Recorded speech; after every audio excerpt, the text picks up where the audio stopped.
જય Hind. Gujarati study and education ચેનલમાં તમારા દરેક મિત્રોનું હાર્દિક સ્વાગત છે. તો આજે આપણે વિડીયોમાં જોઈએ કે ધોરણ 12 વિષય મનોવિજ્ઞાન પાઠ નંબર 2 છે, જેનું નામ છે શીખવાની ક્રિયા. તો મિત્રો, જે શીખવાની ક્રિયા નામનો પાઠ છે એ પાઠના જેના સ્વાધ્યાયના પ્રશ્નો છે, તો સ્વાધ્યાયના મિત્રો પ્રશ્નોનું આપણે વિભાગ એ, બી, સી, ડી અને ઈના 1 થી 3 પ્રશ્નો આપણે વિડીયોમાં જોયેલા છે. બાકીના પ્રશ્નો મિત્રો આપણે વિડીયોમાં જોશું, તો વિડીયો પૂરેપૂરો જોજો. શરૂઆત કરીએ આપણે વિડીયોની. જોઈએ વિભાગ ઈનો મિત્રો, આ પ્રશ્ન નંબર 4 છે. તો શરૂઆત કરીએ આપણે વિડીયોની. પ્રશ્ન તમારી સમક્ષ છે કે સ્કિનરની સમસ્યા પેટીની રચના અને તેની પ્રયોગ યોજના સમજાવવાની છે. તો મિત્રો, અહીંયા જે આકૃતિ છે તમારી ટેક્સ્ટ બુકમાં આપી છે તે તમે જોઈ લેજો. તો જોઈએ સ્કિનરની સમસ્યા પેટીની રચના અને તેની પ્રયોગની યોજના સમજાવીએ. તો ઉત્તર છે કે ક્રિયાત્મક સાધનરૂપ કારક અભિસંધાન. તો જોઈએ આપણે કે એની સાથે અમેરિકન મનોવૈજ્ઞાનિક જેનું નામ છે B.F. સ્કિનરનું નામ સંકળાયેલું છે. કોની સાથે? ક્રિયાત્મક સાધનરૂપ કારક અભિસંધાન સાથે અમેરિકન મનોવૈજ્ઞાનિક B.F. સ્કિનરનું નામ સંકળાયેલું છે. ક્રિયાત્મક અભિસંધાન પણ શિક્ષણનો મૂળભૂત પ્રકાર છે. તો જોઈએ આપણે કે પાવલોવે ઉદ્દીપક બદલવા પર ભાર મૂક્યો છે, ત્યારે સ્કિનરે ક્રિયાના ઉપયોગ અને ક્રિયાના પરિણામ પર ભાર મૂક્યો છે.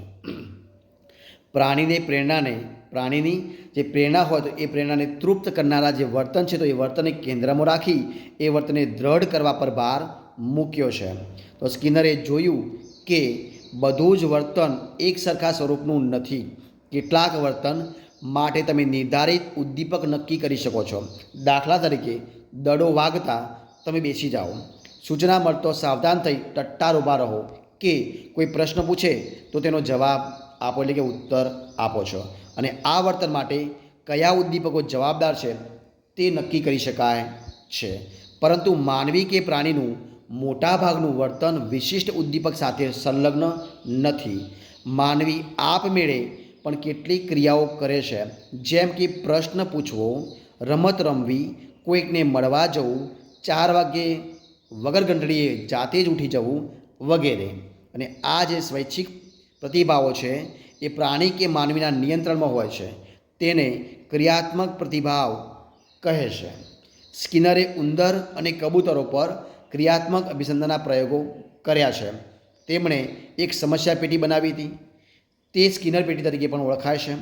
અને આ પેટીની રચના એવા પ્રકારની છે કે ઉંદર તેમાં હરીફરી શકે છે, પરંતુ બહાર આવી શકે નહીં.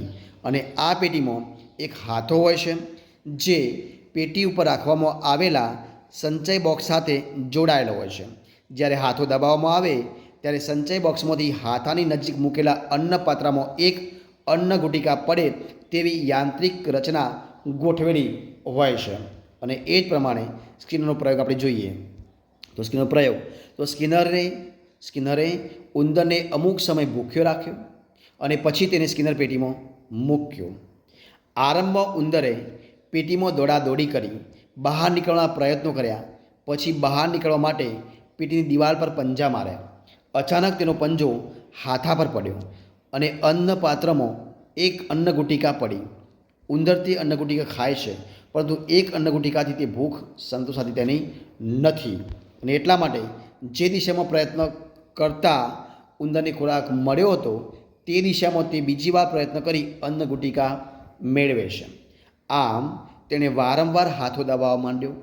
જેમ જેમ પ્રયત્નોની સંખ્યા વધી તેમ તેમ ઉંદર થોડા પ્રયત્નોમાં અને ઓછા સમયમાં અન્ન ગુટિકા મેળવવા માટે હાથો દબાવવાનું શીખી ગયો. અને એ જ પ્રમાણે પ્રથમ પ્રયત્ન 15 મિનિટે, બીજો પ્રયત્ન 35 મિનિટે, ત્રીજો પ્રયત્ન 47 મિનિટે અને ચોથો પ્રયત્ન 71 મિનિટે થયો. હવે જ્યારે પણ ઉંદરને સ્કિનર પેટીમાં મૂકવામાં આવતો હતો ત્યારે તરત જ હાથો દબાવતો અને અન્ન ગુટિકા મેળવતો હતો. અહીં હાથો દબાવવાની જે ક્રિયા છે એ ક્રિયાત્મક પ્રતિક્રિયા છે અને ખોરાક મેળવવો એ શું છે, એનું પરિણામ છે. હવે જોઈએ આપણે કે સ્કિનર પેટીમાં ખોરાક મેળવવા માટે હાથો દબાવવાની પ્રતિક્રિયા છે, એ પ્રતિક્રિયા શું છે, સાધન છે.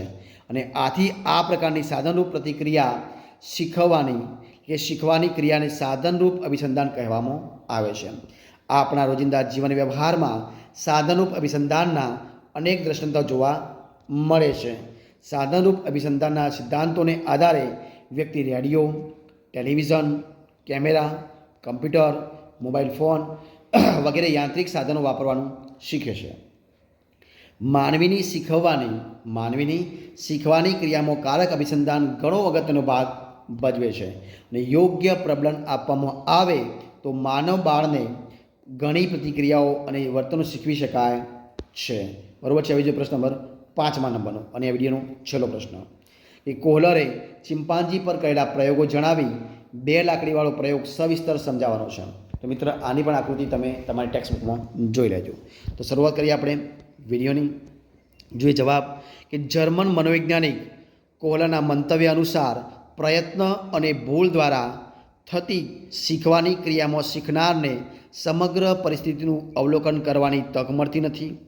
ગમે તેમ પ્રયત્નો કર્યા સિવાય અથવા ફોફો માર્યા સિવાય તેની પાસે બીજો કોઈ વિકલ્પ રહેતો નથી. વળી આમાં પ્રાણીઓએ જે કાર્યો કરવાના હતા તે પ્રમાણમાં મુશ્કેલ હતા અને આથી પ્રાણીઓએ આડેધડ પ્રયત્નો કર્યા સિવાય એમને કોઈ છૂટકો જ પણ નહોતો. અને એટલા માટે કોહલરના અભ્યાસ અનુસાર શીખવાની ક્રિયામાં શીખનાર વ્યક્તિને સમગ્ર પરિસ્થિતિનું અવલોકન કરવાની તક મળવી જોઈએ. સમગ્ર પરિસ્થિતિનો અભ્યાસ કરી પરિસ્થિતિના વિવિધ ભાગો વચ્ચેના આંતરસંબંધો પારખી આંતરસૂદ વડે સાચો ઉકેલ શોધી કાઢવાની જે શિક્ષણની રીત છે એ રીતને આંતરસૂદ દ્વારા શિક્ષણ કહેવામાં આવે છે. પ્રથમ વિશ્વયુદ્ધ દરમિયાન કેનરી ટાપુ પરના પ્રાયોગિક મથક પર કોહલરે સુલતાન નામના એક ચિમ્પાન્જી પર વાનર પર આંતરસૂદ અંગેના નીચેના પ્રયોગ કર્યા હતા. કયા? તો 1 લાકડીવાળો પ્રયોગ, 2 લાકડીવાળો પ્રયોગ અને નંબર 3 ખોખાનો પ્રયોગ. આ બધા પ્રયોગ કર્યા હતા. હવે 2 લાકડીવાળા પ્રયોગની સમજૂતી આપણે અહીંયા આપવાની છે. તો 2 લાકડીવાળો પ્રયોગ તમારી સમક્ષ મૂકવાનો આપણે પ્રયત્ન કરીએ. તો કે ભૂખ્યા ચિમ્પાન્જી સુલતાને પોજરામાં પૂરવામાં આવ્યો. પોજરાની બહાર સુલતાન જોઈ શકે એ રીતે કેળોની એક લૂમ મૂકી અને એ જ પ્રમાણે પોજરાની અંદર વાંસની 2 લાકડીઓ મૂકેલી હતી. બેમાંથી એક પણ લાકડી એવી નહોતી કે જેની મદદ વડે વાનર પોજરાની બહાર રાખેલ ખોરાક મેળવી શકે. શરૂઆતમાં વાનરે પોજરામાં ઓટા મારવા લાગ્યા. બહાર રહેલી કેળોની લૂમને જોઈને તે મેળવવા પ્રયત્નો કર્યા, પરંતુ સૌપ્રથમ હાથ વડે, ત્યારબાદ વારાફરતી બંને લાકડીઓ વડે તેણે ખોરાક નજીક લાવવા શું કર્યા? પ્રયત્નો કરી જોયા, છતાં તેને સફળતા મળી નહીં. અને છેવટે તેને હવે વાનર પોજરામાં લાકડી વડે રમત કરવા લાગ્યો. તેણે લાકડીને વાળવાના અને ખેંચવાના તથા દોત વડે તોડવાના પ્રયત્નો કર્યા. પછી તે પોજરાના પાછલા ભાગમાં જઈને બેઠો અને બંને લાકડીઓ વડે રમવા લાગ્યો. રમતો અચાનક એક લાકડી બીજી પોળી લાકડીમાં પરોવાઈ ગઈ અને એક લાંબી લાકડી તૈયાર થઈ ગઈ. આવું થતાની સાથે જ તે કૂદકો લગાવીને પોજરાના આગળના ભાગમાં પહોંચી ગયો અને લાંબી થયેલી લાકડીની મદદથી કેળાની લૂમ લેવાનો પ્રયત્ન કરવા લાગ્યો. થોડી વારમાં તેને કેળાની લૂમ મેળવી લીધી અને આ બતાવે છે કે બંને લાકડી ભેગા થતાં જ તેના મગજમાં ઝબકારો થાય છે કે અગાઉ ટૂંકી લાકડી વડે પોતે ખોરાક મેળવી શક્યો ન હતો, પરંતુ લાકડીની લંબાઈ વધતો કદાચ પોતાને પ્રયત્નમાં સફળતા મળશે. આ આશયથી તે કૂદકો લગાવીને પ્રયત્ન કરવા પહોંચી ગયો. આમ વાનરને સાધ્ય એટલે કે ખોરાક, સાધન એટલે કે લોબી ભેગી થયેલી સંયુક્ત લાકડી વચ્ચેના સંબંધની સૂઝ મળી અને ખોરાક મેળવવાની શું કરીને સમસ્યાનો ઉકેલ મળી ગયો. અને આ રીતે આંતરસૂદના લક્ષણો મિત્રો આ પ્રમાણે છે. જો કયા છે લક્ષણો? તો લક્ષણો છે કે શીખવાના અન્ય પ્રકારોની જેમ પ્રકારમાં પણ પૂર્વ અનુભવ મહત્વનું સ્થાન ધરાવે છે. ઉપર દર્શાવેલા પ્રયોગમાં વાનરને બીજા કાર્યનો થોડો અનુભવ હતો અને એ જ રીતે આંતરસૂદ દ્વારા સમસ્યાનો ઉકેલ મેળવવામાં કેટલીક પ્રાયોગિક ગોઠવણી ખૂબ જ અનુકૂળ રહે છે. દાખલા તરીકે ઓરડામાં ખોરાક એવી રીતે લટકાવેલો કે જે મેળવવાનું વાનર માટે સમસ્યારૂપ હતું. પ્રાણીની માનસિક શક્તિનો વિકાસ બરોબર થયેલો હોય તેમજ પ્રાણી બુદ્ધિશાળી હોય તો આંતરસૂદ દ્વારા શિક્ષણ પ્રાપ્ત કરવાની તેની ક્ષમતા વધારે હોય છે. આમ આંતરસૂદ દ્વારા શીખવાની જે ક્રિયા છે તો એ ક્રિયામાં પણ પ્રયત્ન અને ભૂલ દ્વારા થતી શીખવાની ક્રિયા જોવા મળે છે.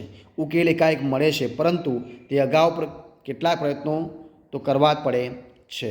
આ પ્રમાણે મિત્રો અહીંયા જે આ વિડીયો છે મિત્રો આપણે સંપૂર્ણપણે આપણે પૂરો કરીએ છીએ. જો તમારો વિડીયો ગમ્યો હોય, પસંદ આવ્યો હોય યુઝફુલ લાગ્યો હોય તો એને લાઇક કરો, કોમેન્ટ કરો, તમારા મિત્રોને વિડીયો શેર કરો અને છેલ્લે ચેનલમાં નવા હોય તેમને સબસ્ક્રાઈબ ન કરી હોય તો ગુજરાતી સ્ટડી એજ્યુકેશન ચેનલને સબસ્ક્રાઈબ કરવા માટે વિનંતી છે. મારા વિડીયોને પહેલાંથી અંત સુધી જોવા માટે તમારા દરેકે દરેક મિત્રો હું દિલથી ખૂબ ખૂબ આભાર માનું છું. આપણે ફરી મળીશું એક નવા વિડીયો સાથે, નવા ટૉપિક સાથે. ત્યાં સુધી બની રહો. જય હિન્દ, જય ભારત, જય જય ગરવી ગુજરાત. Best of luck.